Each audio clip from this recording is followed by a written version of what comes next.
ലളിതേ, നിങ്ങൾ ചോദിക്കുന്ന കാര്യങ്ങളൊക്കെ അവിടെ കണ്ട വിഷയങ്ങൾ വെച്ചിട്ടാണ്. പിന്നിൽ നടന്ന സംഭവം യാഥാർത്ഥ്യബോധത്തോടു കൂടി മിനിസ്റ്റർ പറഞ്ഞു.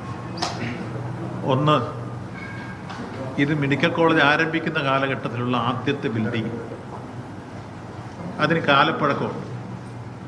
സ്വാഭാവികമായി പുതിയ ബിൽഡിംഗ് വരണം. ആ പുതിയ ബിൽഡിങ്ങിന് വേണ്ടി ഇവിടെ വായിച്ച ഒരു കത്ത് പഴയ എക്സിക്യൂട്ടീവ് എഞ്ചിനീയറാണ്. ഇത് സൂചിപ്പിച്ചിട്ട് 2016 വരെ അതിന് ഫണ്ട് വെക്കുകയോ കെട്ടിടത്തെക്കുറിച്ച് ആലോചിക്കുകയോ ആരും ചെയ്തിരുന്നില്ല.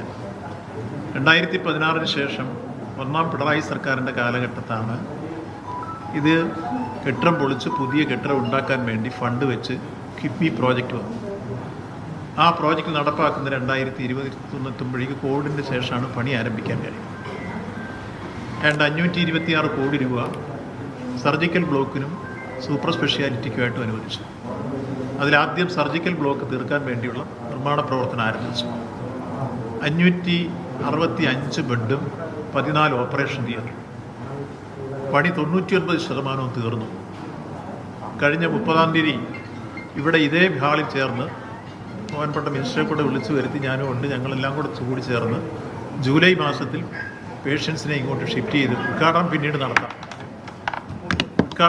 നടത്താം, നമുക്ക് പേഷ്യൻസിനെ ഇങ്ങോട്ട് ഷിഫ്റ്റ് ചെയ്ത് തുടങ്ങണമെന്ന ആ യോഗത്തിൻ്റെ തീരുമാനം. അതിലവസാനമായി വരേണ്ടിയിരുന്ന ഓപ്പറേഷൻ തിയേറ്ററിൻ്റെ അത്യാവശ്യം ചില ഭാഗങ്ങളാണ്. ബാക്കിയെല്ലാം തീർന്നിരുന്നു. ഓപ്പറേഷൻ തിയേറ്റർ കൂടി ഉണ്ടെങ്കിലേ നമുക്ക് പേഷ്യൻസ് വരുമ്പോൾ അടിയന്തരമായി ശസ്ത്രക്രിയ വേണമെങ്കിൽ ചെയ്യാൻ കഴിയും. അതുകൊണ്ടാണ് നിങ്ങൾ ചോദിച്ച കുറേ പണി നടന്നുകൊണ്ടിരിക്കുമ്പോൾ എന്തുകൊണ്ട് ഇങ്ങോട്ട് മാറ്റിക്കൂടാ. തിയേറ്റർ അടിയന്തര പ്രാധാന്യമുള്ള കാര്യമാണ്. തിയേറ്ററിലൂടെ ഉണ്ടെങ്കിലേ നമുക്ക് സർജിക്കൽ ബ്ലോക്ക്, സർജറി തിയേറ്റർ വേണമല്ലോ സർജറി നടക്കണമെങ്കിൽ. അപ്പുറേ ആ ബ്ലോക്കിൽ 10 തിയേറ്ററുണ്ട്, ഇവിടെ 14 തിയേറ്ററാണ്. 2 കൂടെ പിന്നീട് വരും 16. അപ്പോൾ ഈ തിയേറ്ററിൻ്റെ മെയിൻ്റനൻസാണ് അവസാനം നടക്കാനുള്ളത് എന്നുള്ളത് കൊണ്ടാണ് ഷിഫ്റ്റ് ചെയ്യുന്നതിന് വേണ്ടി മുൻ മാസങ്ങളിൽ കഴിയാതെ ജൂലൈയിൽ എന്തായാലും ചെയ്യണമെന്ന് തീരുമാനിച്ചു. ആ തീരുമാനം നടപ്പിലാക്കി തുടങ്ങി അതാണ് ഇവിടെ സൂചിപ്പിച്ചത്.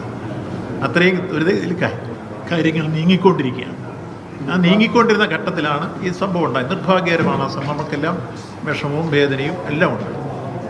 ഇനി അത്തരത്തിലുള്ള സംഭവം ആവർത്തിക്കപ്പെടാതിരിക്കാനാണ് നമ്മൾ വീണ്ടും ശ്രമിക്കുക. അതുകൊണ്ടാണ് അടിയന്തരമായി ഇപ്പോൾ കൂടി പ്ലാൻ ചെയ്ത് അവിടെ 6 വാർഡുകളാണ് പ്രവർത്തിച്ചുകൊണ്ടിരുന്നത്. 360 ബെഡുണ്ട്. ആ 360 ബെഡിലെ പേഷ്യൻസിനെയും ഇപ്പോൾ ഈ പുതിയ ബ്ലോക്കിലേക്ക് മാറ്റാൻ ഇപ്പോൾ തീരുമാനിച്ച് നാളെ രാവിലെ തൊട്ട് മാറ്റി അവരെ സേഫാക്കും. ഭാവിയെ സംബന്ധിച്ചുള്ള കാര്യങ്ങളാണ്. മുഴുവനാണ്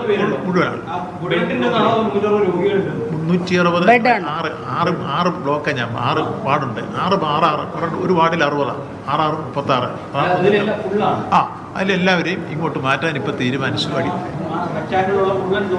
മുഴുവൻ ഇങ്ങോട്ട് മാറ്റാൻ തീരുമാനിച്ചു. അപ്പോൾ മുഴുവൻ ഇങ്ങോട്ട് മാറ്റിയാണ്. ഇപ്പോൾ ഇവിടെ നമുക്ക് 42ഓളം IC ബെഡും ഉണ്ട്. അപ്പോൾ അതിനുള്ള സൗകര്യങ്ങളെല്ലാം ഉണ്ട്.